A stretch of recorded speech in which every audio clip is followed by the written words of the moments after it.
하나님 말씀 보겠습니다. 사도행전, 신약성경 사도행전 1장 8절 말씀입니다.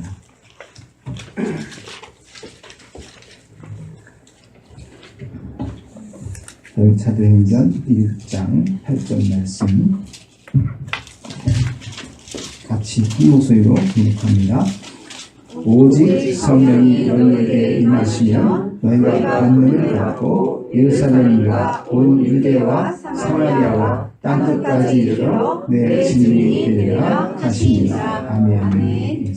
요절 말씀 지난 조절입니다. 골로새 2장 6절. 그러므로 너희가 그리스도 예수를 주로 받았으니 그 안에서 행하라. 아멘. 예, 오늘 새벽 1장 8절입니다. 같이 한번 해볼까요? 오직 성령이 너희에게 임하시면 너희가 권능을 받고 온 예루살렘 온 유대와 사마리아 땅끝까지 이르러 내 증인이 되리라 하시니라. 아멘. 오늘은 올해 표 주제인 내 평생의 한 영혼을 구원하자 하는 제목으로 같이 은혜를 나누고자 합니다. 어느 송년회 모임에서 있었던 일이에요. 송년회 모임의 진행자가 모인 사람들에게 새해 소망을 적고 그 소망을 발표하자 이런 제안을 했어요. 사람들이 이제 자기 소망을 적어가지고는 이제 함에 넣습니다. 그리고 이제 한 사람씩 진행자가 그걸 뽑아가지고 읽어주는 거죠. 그리고 이제 박수로 또 격려해주고 그런 시간을 갖고 있는 중이었어요. 그래서 거의 다 끝나갈 쯤 됐는데 한 사람이 벌떡 일어나더니 항의를 하는 거예요. 아니 사회자, 왜 내 건 안 읽습니까? 그런데 막 소리를 높여가지고 좀 화가 난 목소리로 그렇게 얘기하는 거예요. 그랬더니 진행자가 죄송합니다. 제가 우리 말씀하신 분 거 한번 찾아볼까요? 이제 막 또 찾는 거예요. 그래서 찾아서 여기 있네요. 예, 한번 발표하겠습니다. 제가 읽어볼게요. 사소한 일에 화를 내지 말자. 그러니까 생각 따로 마음 따른 거죠, 그죠? 생각과 마음이 따로따로 되면 실수할 때가 많습니다.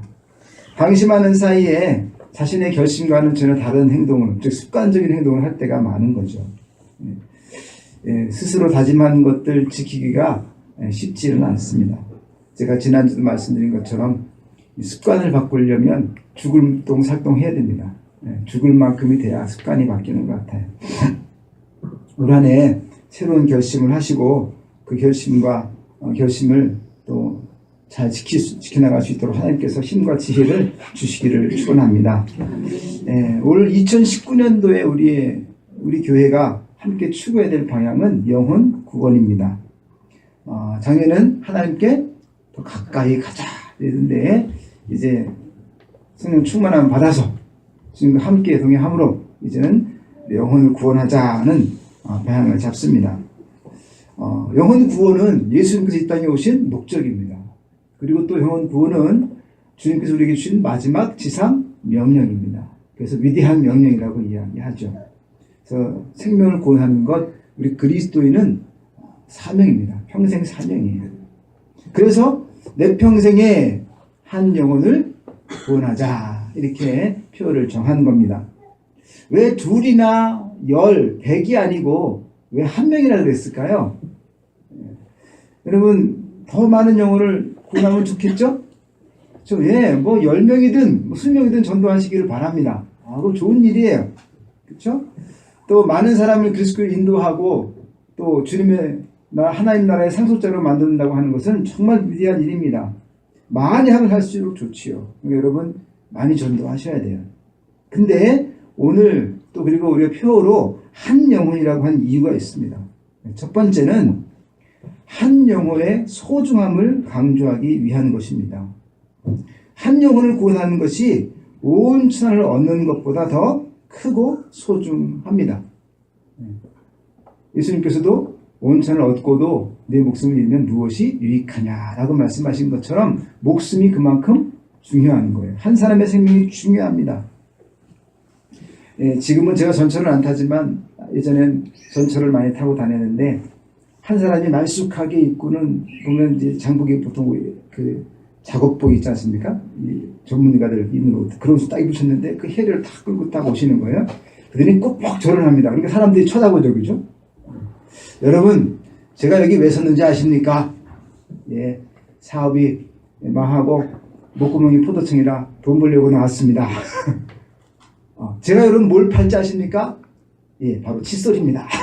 이 칫솔은 은나노 코팅이 되어 있어서 좋습니다. 자, 하나씩 드릴 테니까 보시고 필요하신 분 사십시오. 몇 개나 팔릴까요? 이 칸에서. 저도 잘 모릅니다. 궁금하죠? 그럼 다시 또 갔다가 이제 한 바퀴 다 돌고 다시 또 딱 왔어요. 그러더니 4,000원 4개를 팔았네요. 제가 실망할까요? 아닙니다. 저에게는 다음 칸이 있습니다. 그래서 또 가는 거예요. 여러분 쉽게 실망하지 마시기 바랍니다. 다음 칸이 또 있는 거예요. 그죠? 2018년도 뭐 실망한 일이 있었습니까? 이제 딱 매듭을 짓고 또 2019년을 새로 시작하면 되는 거예요. 전도하는 것도 열심히 했는데 효과가 없어요. 전도하기 힘들어요. 그렇다고 포기하지 말고 또 하면 또 도전하면 되는 겁니다. 그렇죠? 아무리 실패를 반복해 왔다고 하더라도 내 평생에 한 영혼 오래 못했으면 작년에 못했으면 또 올해 하면 되는 거고. 그렇죠? 한 영혼 내가 전도한다. 내가 한 영혼 꼭 전도한다. 이 마음을 가지면 됩니다. 네, 한 사람만 전도해도 여러분의 인생은 헛되지 않아요. 천하보다 귀한 영혼을 구원했으면 그 사람에게서 상급은 또 어떻겠습니까? 그렇죠? 천하만큼이나 귀한 상급이 주어지지 않겠습니까? 그러므로 여러분 그 상급을 기대하면서 실망하지 말고 끝까지 도전하시기를 바랍니다. 예. 최근 중국에서요 민간 기업이 타이타닉호를 복원하고 있답니다. 그래서 세계적인 배를 만들겠다고 지금 하고 있어요. 그래서 100여 년 전에 그 실무가 똑같은 설계를 하고 그것을 지금 복원하고 있습니다. 하나로 그러니까 10억 위안인데 우리나라 돈은 1,700억 원 정도가 들어간다 그래요. 근데 이 1912년도에 이 타이타닉호가 영국을 떠나서 뉴욕으로 가고 있었습니다. 이름처럼 거대하고 호화롭고 압도적인 배, 타이타닉, 압도적이다 뭐 이런 뜻이거든요. 그래서 그 명성을 얻고 싶어가지고 최고 속도로 달린 거예요. 가장 빠른 배 이런 소리를 듣고 싶었던 거죠. 근데 대서양 한복판에서 빙산을 만나게 됩니다. 그래서 급작스럽게 후진교를 넣고 또 선회했지만 빙산과 충돌하면서 배가 찢어지게 됐죠. 그래서 급속도로 침몰하게 됩니다. 정말 가장 크고 튼튼한 타이타닉이었는데 그것이 침몰하게 된 거죠. 2,200명이 승선을 했는데 그 중에서 711명만 구조를 받았습니다. 이 타이타닉호가 침몰한 지 4년이 지났을 때 어떤 모임에서 한 청년이 간증을 했어요. 저는 그때 타이타닉호를 타고 있었습니다. 배가 침몰했을 때 파편을 붙잡고 표류하고 있었는데 내 곁으로 존 하퍼라는 목사님이 오셨습니다. 그분이 오셔서 예수 그리스도를 믿습니까? 라고 물었습니다. 저는 아니요 라고 대답했죠. 그러자 그 목사님께서는 숨을 헐떡이시면서 예수님을 믿어야 합니다. 예수를 믿으면 구원을 받습니다. 예수를 믿으십시오. 이러고는 갑자기 파도가 치니까 이 목사님 파도에도 휩쓸려 갔어요. 그러다가 호수 들어갔다가 목사님 다시 또 호적호적 나오시더니만 또 와서 묻는 거예요. 이제 예수를 믿습니까? 아니요, 안 믿습니다. 이 대답을 한 거죠. 근데 그 순간 다시 또 큰 파도가 치게 되고 이 하퍼 목사님이 물속으로 가라앉았어요. 그 목사님은 돌아가신 거죠. 근데 이 사람은 저는 그날 밤 2번 구원받았습니다. 한 번은 그 목사님 그렇게 이야기하시는데 갑자기 하나님이 너를 사랑하신다 하는 음성을 듣게 돼서 그 순간 예수를 믿게 돼서 구원받았습니다. 그리고 그 물속에서 구명정이 와가지고 저를 또 구원해 주었습니다. 전 2번 구원받았습니다. 그리고 이제 저는 예수를 믿습니다 하면서 전도를 하는 거예요. 그래서 이 사람이 가는 곳마다 간증을 하고 많은 사람을 예수님께로 인도했다고 합니다. 그 당시 하퍼 목사님은 1등석에 타고 계셨기 때문에 구명정에 제1착으로 타실 수 있는 거예요. 이 배 밑바닥에는 이주 노동자들이 막 타고 있었고요. 1등석에는 돈도 비싼 비용을 내야 되고, 그러니까 1등석 사람들은 제일 먼저 못 타는 거예요. 구명정에 타는 거예요. 그런데 구명조끼 타고 있을 때 많은 사람이 바다에 빠져서 허부적거릴 때 이 하포 목사님이 물속으로 뛰어내린 거예요. 그리고는 더 태울 수 있다. 그러면서 뭐라고 계시냐면 먼저 여자와 아이들을 태워라. 그리고 아직 예수님을 믿지 않는 사람들을 태워라. 믿는 사람들은 죽으면 어디 간다? 지옥 가지만 안 믿는 사람은 지옥 가니까 지금 구원해야 된다. 그리고는 믿지 않는 사람들을 태워라. 이러고 자기는 가서 막 허물었던 사람들을 구원해내고 예수 믿습니까? 전도하고 그러면서 그 사람들을 구원하다가 하포 목사님은 차가운 바닷속으로 해서 숨을 거두신 거예요. 여러분, 한 사람을 전도하는 게 정말 중요한 일일까? 한 사람 전도한다고 무슨 일이 일어날까? 여러분, 내가 전도한 그 한 사람을 통해서 놀라운 일을 하나님이 이루실 줄 믿습니다. 때를 얻든지 못 얻든지 전도하려고 하는 마음이 있으면, 그 열정을 가지고 있으면 하나님이 구원해 줄 사람 옆에 붙여주실 줄 믿습니다. 그러므로 여러분, 내가 전도해야겠다. 근데 많은 사람은 못해도 내가 한 사람은 내가 꼭 전도해야지. 이런 결심을 하시기 바랍니다. 두 번째는 여기서 한 영혼을 말하는 것은 한 영혼도 구원할 능력이 나한테 없다는 것을 인정하는 거예요. 여러분 아마 이상하게 생각할 거예요. 제가 한 영혼을 구원하자 그랬는데 현수막 보니까 뭐라고 되어 있어요? 전도하자 또 되는 게 아니 목사님이 실수하셨네. 예, 맞아요. 제가 좀 헷갈렸어요. 그게 헷갈린 것도 있지만 제가 고민을 해본 거예요. 처음에는 달력을 만들 때 내 평생에 한 영혼을 구원하자 이러고 달력을 딱 찍었어요. 그건 여러분 12월 때 미리 나눠드렸죠? 나눠드리고 나서 또 고민을 해보니까 이게 구원한다? 내가 누구를 구원한다고 하는 것은 신학적으로 맞아요 안 맞아요? 안 맞는 거예요 이게. 왜냐하면 오직 하나 구원은 여호와께로 말미암는 것이고 하나님의 은혜로 말미암아 예수님 십자가를 믿음으로 구원을 받는 것이죠. 근데 내가 누구를 구원할 수 있어요 없어요? 없죠. 왜 그것을 인정해야 돼요? 나는 누구를 구원할 수 있는 게 아니에요. 나는 다만 예수님의 증인이 되는 거죠. 그 증인돼서 이야기하면 그 증거를 듣고 예수 믿는 믿음이 생기게 되는 거죠. 바울의 고백처럼 나는 말씀의 뜻을 뿌리고 물을 줄 수 있지만 자라게 하셔서 생명의 구원을 얻게 하시는 분은 하나님이시다 하는 것을 인정하는 겁니다. 그러니까 나는 증인이에요. 겸손히 이 사실을 인정하고 한 영혼을 구원하는데 하나님 나를 사용해 주세요 이렇게 기도해야 됩니다. 그런데 또 이게 한 영혼을 전도하자라고 이렇게 표를 바꿔놓으니까 또 어떤 문제가 생기냐면 전도와 생명 구원하는 부분에 있어서 너무 협소한 부분을 생각할 수 있다는 거예요.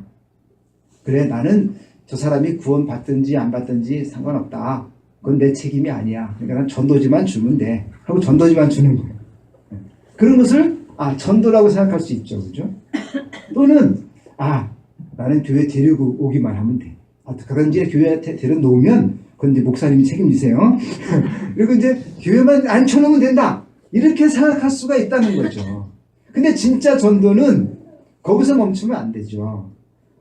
다가가면서 시작해가지고 그 사람에게 예수님을 증거하고 그 사람을 교회로 인도하고 거기서 끝나는 게 아니라 그 사람은 어떻게 해야 돼요?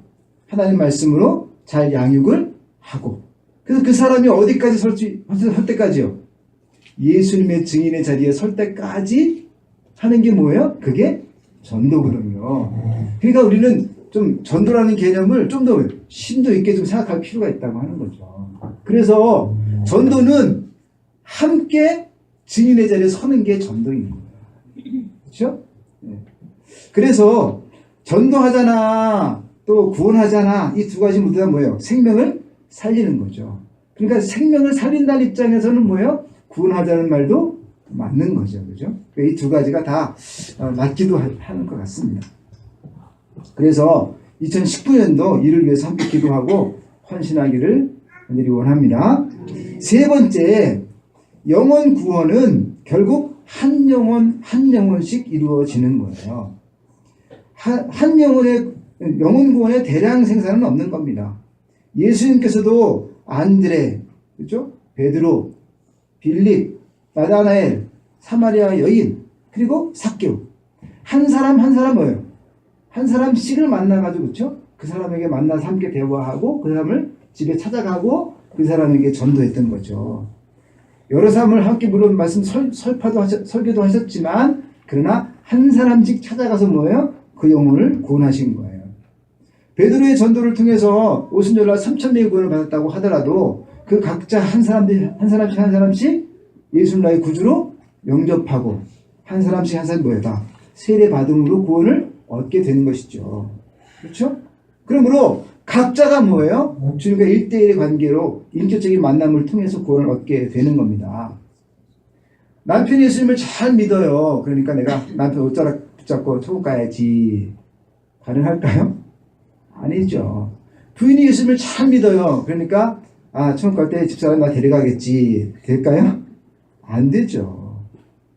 하나님과 나와의 1대1의 인격적인 만남을 가져야 되는 거예요. 여러분, 인격적인 만남이 아니고 그냥 만남은요, 대충 인사하고 뭐예요? 서로 악수하고 헤어질 수 있는 거예요. 그 사람의 인생과 내 인생이 전혀 관계가 없어요. 그건 그냥 만남인 거죠. 그렇죠? 그러나 인격적인 만남은 어떤 걸까요? 그 사람과 내 인생이 서로 만났는데 거기 변화가 생기는 거예요. 예수님 말씀을 내가 들었어요. 좋은 말씀이구나 하고 한 귀로 듣고 한 귀로 흘려요. 그럼 그건 인격적인 만남이 아니에요. 근데 예수님 말씀을 들었는데 그렇구나. 내가 이제 깨달았다. 내가 지금까지 살아온 게 잘못됐었구나. 예수님 믿음으로 이제 이렇게 살아야지. 예수님 말씀대로 살아야지 하고 우리 삶이 한 걸음씩 한 걸음씩 닮아가는 것, 그것이 바로 인격적인 만남입니다. 그것이 구원의 길인 겁니다.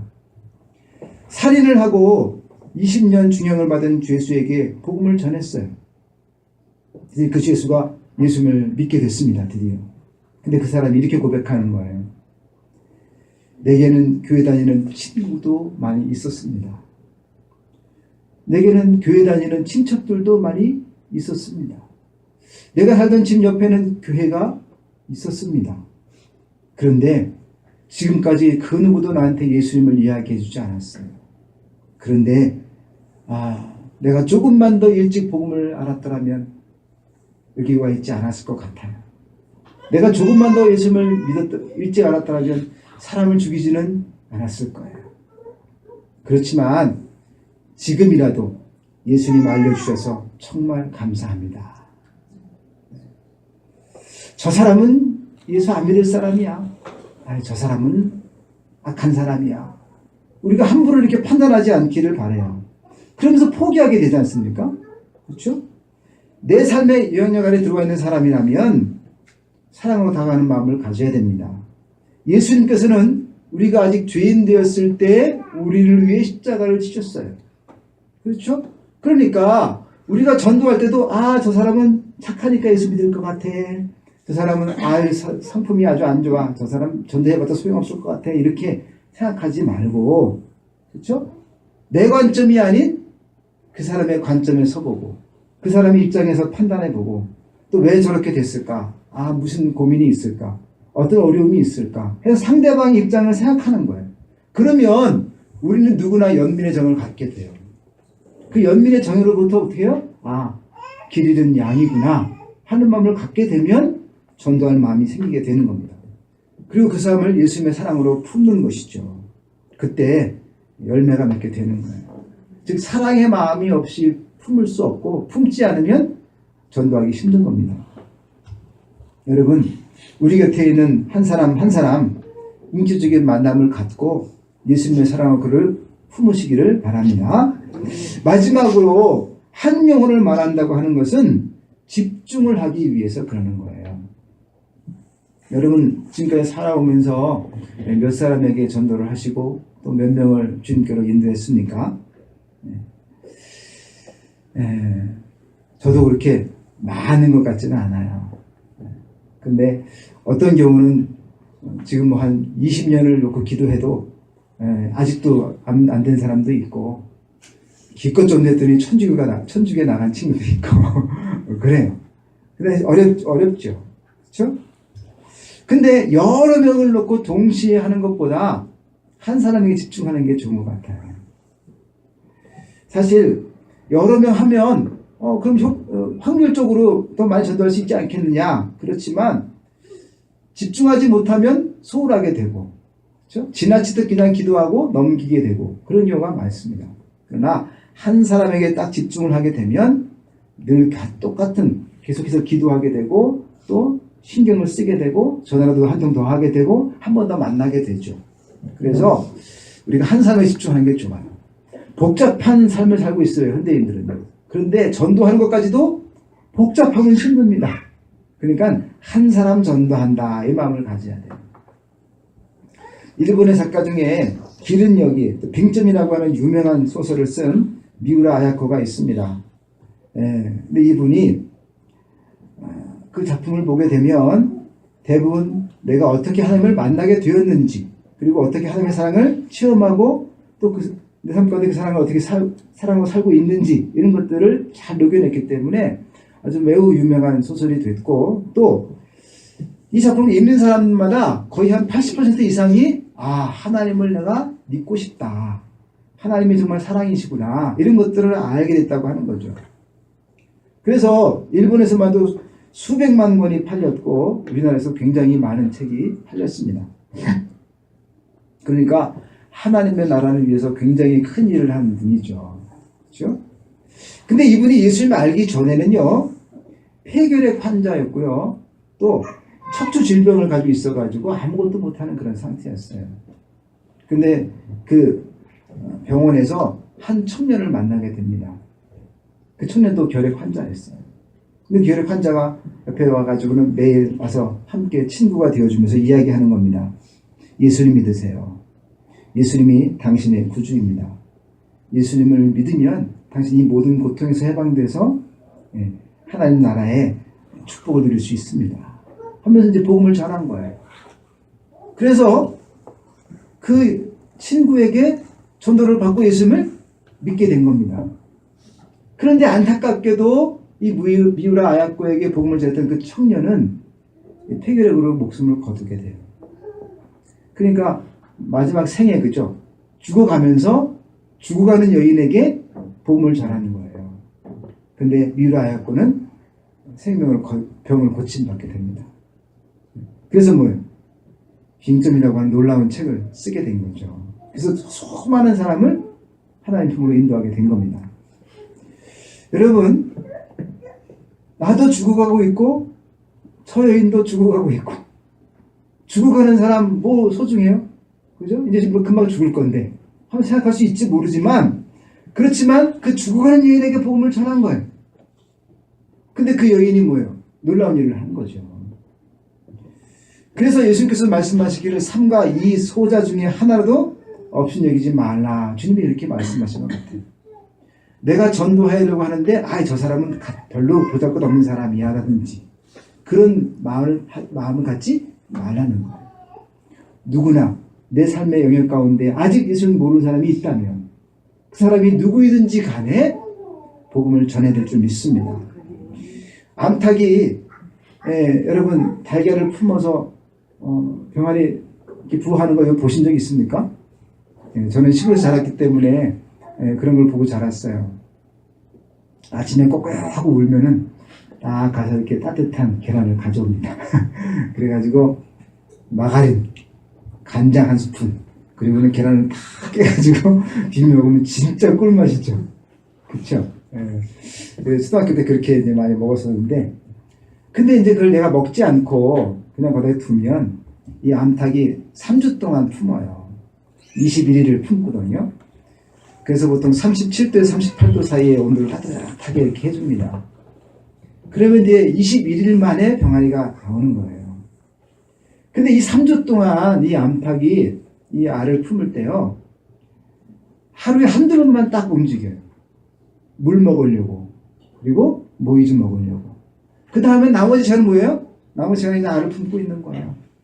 그리고 또 이제 부리로 또 이렇게 달걀을 돌려요. 또 이렇게. 한쪽만 따뜻하면 안 되니까 가끔 이렇게 뒤집어가지고 또 이렇게 또 다시 품고 그럽니다. 22일 동안 집중하는 거예요. 그 일만 하는 거예요. 먹는 거, 물 먹는 거 빼놓고 나머지는 무조건 그 일에 집중하는 거예요.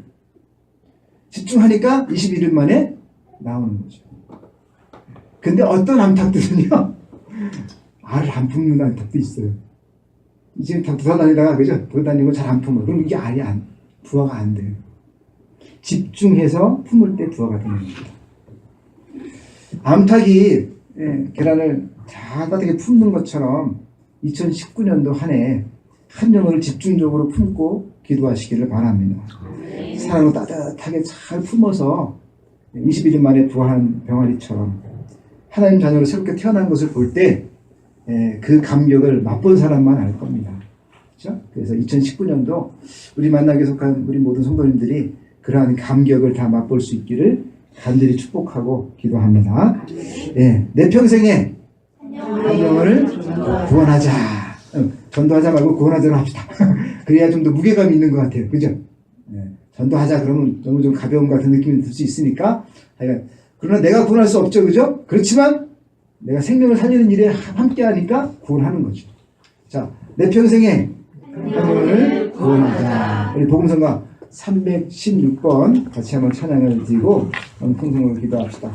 복음성가 제 316번입니다. 올 한 해 우리 주제가 316번 같이 찬양하고 함께 기도하겠습니다. 1절만 찬양합니다. 아버지 하나님, 말할 수 없는 죄에서 우리를 건져주시고 주님의 자녀로 천국의 시민으로 삼아주시니 감사를 드립니다. 이제 나 혼자 구원받는 것 아니라 우리 곁에 아직 예수님을 모르는 사람에게 다가가서 복음을 전할 수 있도록 인도해 주시옵소서. 성령의 충만함이 없으면 증인의 삶을 살 수 없사오니 성령으로 충만케 해 주시옵소서. 오순절날 저들이 오로지 기도할 때 성령 충만함 받았던 것처럼 먼저 기도하며 무릎 꿇게 해 주시옵시고, 한 영혼이 천하보다 귀하다는 것을 인식하고 한 사람을 품고 사랑하게 해 주시옵소서. 나는 영혼을 구원할 수 없지만 주님께서 영혼 구원에 우리를 도구로 사용해 주실 것을 믿사옵나이다. 2019년도 주님 앞에 내어놓사오니 나의 삶도 나의 물질도 시간도 주님 사용하여 주셔서 한 영혼을 전도할 수 있도록 인도해 주시옵소서. 감사하며 예수님의 이름으로 기도하옵나이다. 아멘.